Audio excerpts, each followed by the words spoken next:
এই ভিডিওতে আমরা জানব আইপিসি সেকশন 77 ধারা 77 এর ডেফিনেশন আছে, nothing is an offence which is done by a জাজ when acting judicially in the exercise of any power which is or which in good faith he believes to be given to him by law।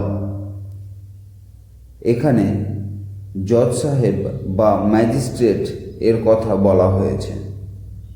যখন কোনো জজ judicially কাজ করে, দেখুন, একজন জজ দুইভাবে কাজ করতে পারে। এক, জুডিশিয়ালি করতে পারে, আর সেকেন্ড, অ্যাডমিনিস্ট্রেটিভলি করতে পারে।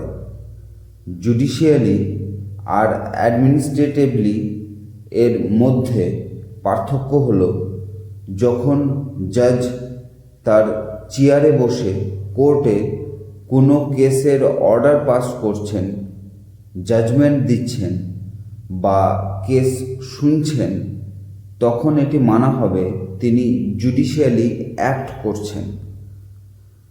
অ্যাডমিনিস্ট্রেটিভলি মানে যখন জজ সাহেব কোর্টে বসেন না, ধরুন চেম্বারে বা কোর্টের সাথে ওনার আরাম করবার যে রুম হয় বা ওনার স্টাফের সাথে কথা বলার জন্য যে রুম হয়, সেখানে স্টাফকে কোনো নির্দেশ বা অর্ডার দিচ্ছেন কোর্ট রিলেটেড, যেমন পার্কিংয়ের জন্য কোনো নির্দিষ্ট টাইম বেঁধে দেবেন, বা উকিলদের পার্কিং এখানে হবে, জাজেসদের পার্কিং এখানে হবে, এইরকম কোনো নোটিশ জারি করলেন, মানে অ্যাডমিনিস্ট্রেটিভলি কোনো অর্ডার পাস করলেন, তখন এটি মানা হবে কোনো জাজ অ্যাডমিনিস্ট্রেটিভলি কাজ করছেন।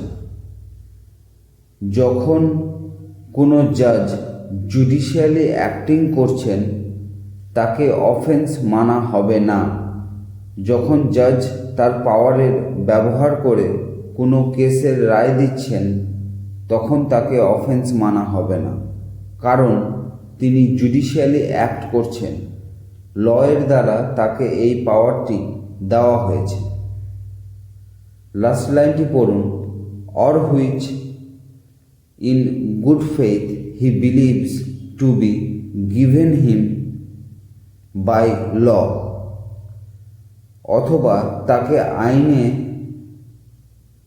বা ল এই পাওয়ারটি দেয়নি, কিন্তু তার গুড ফেইথে এটি মনে হয় তাকে এই পাওয়ারটি আইনের দ্বারা দেওয়া হয়েছে।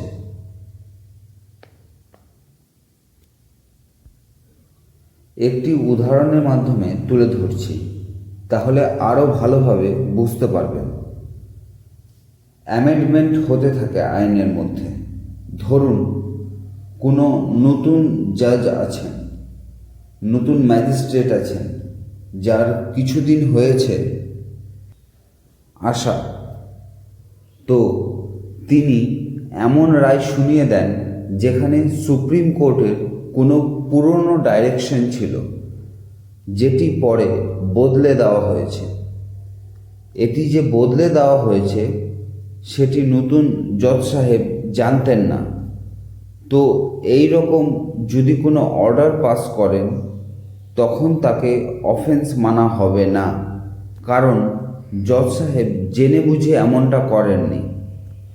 তিনি মনে করেছেন আইনে এই পাওয়ারটি দিয়েছে এবং গুড ফেইথের সাথে কাজটি করেছেন, যদিও আইনটি বদলে গেছে, এখন ওনার কাছে এই পাওয়ারটি নেই।